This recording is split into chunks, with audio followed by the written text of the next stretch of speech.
కొత్త సంవత్సరంపై కోటి ఆశలు పెట్టుకున్న ఫ్రెషర్స్ కు ఇన్ఫోసిస్ షాక్ ఇచ్చింది. దేశీయ ఐటీ రంగంలోకి ఫ్రెషర్ నియామకాలకు భారీగా కోతపడనున్నట్లు ప్రకటించింది. ఆర్టిఫిషియల్ ఇంటెలిజెన్స్, ఆటోమేషన్ కారణంగా ఎంట్రీ లెవెల్ ఉద్యోగాలపై పెద్దగా ఆశలు పెట్టుకోవద్దని బాంబు పేల్చింది.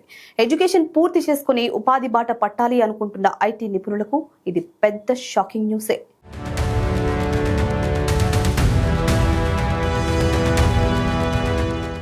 ఎంట్రీ లెవెల్ ఐటీ ఉద్యోగాల భవిష్యత్తుపై ప్రతికూల సంకేతాలు కనిపిస్తున్నాయి.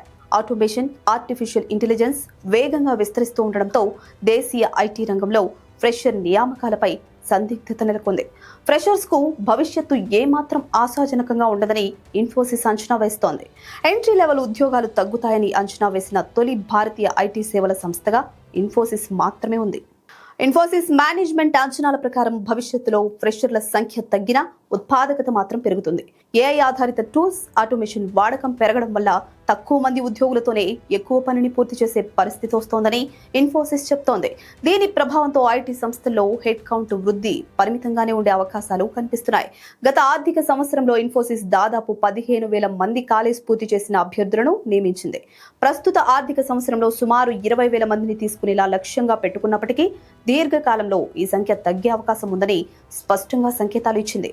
ఏఐ కారణంగా ఎంట్రీ లెవెల్ పనులు ఆటోమేట్ అవుతూ ఉండడం, క్లయింట్ ఖర్చులు తగ్గడం, అమెరికా వీసా పరిమితులు వంటి అంశాలు దీనికి కారణాలుగా చెప్తోంది ఇన్ఫోసిస్. ప్రతి ఏడాది సుమారు 13 లక్షల మంది ఇంజనీరింగ్ విద్యార్థులు భారత్లో గ్రాడ్యుయేషన్ పూర్తి చేస్తున్నప్పటికీ వారందరికీ సంప్రదాయ ఐటీ ఉద్యోగాలు అందుబాటులో ఉండకపోవచ్చు అన్న ఆందోళనలు పెరుగుతున్నాయి. గత 2 ఏళ్లుగా ఫ్రెషర్ నియామకాలు గణనీయంగా మందగించాయని నివేదికలు చెప్తున్నాయి. అయితే ఇతర ఐటీ దిగ్గజాలు కొంత భిన్నమైన అప్రోచ్తో ఉన్నాయి. Tata consultancy services AI native ఫ్రెషర్లపై దృష్టి పెడుతూ నియామకాలు కొనసాగించేందుకు ప్రయత్నిస్తోంది. హెచ్సిఎల్ టెక్నాలజీస్ కూడా తాజా త్రైమాసికంలో ఫ్రెషర్ నియామకాలను పెంచింది. విప్రో, కాగ్నిజెంట్ మాత్రం భవిష్యత్తులో పరిస్థితులను బట్టి నిర్ణయాలు తీసుకుంటామని సంకేతాలిస్తున్నాయి. మొత్తంగా చూస్తే ఆటోమేషన్, ఏఐ ప్రభావంతో ఐటీ రంగంలో ఎక్కువ మంది తక్కువ నైపుణ్యాలు అనే మోడల్ నుంచి తక్కువ మంది అధిక నైపుణ్యాలు అనే దిశగా మార్పు స్పష్టంగా కనిపిస్తోంది. ఫ్రెషర్లు కేవలం డిగ్రీతో కాకుండా AI, data, cloud, cyber security వంటి ఆధునిక నైపుణ్యాలతో రంగంలోకి అడుగుపెట్టాల్సిన అవసరం పెరుగుతోంది.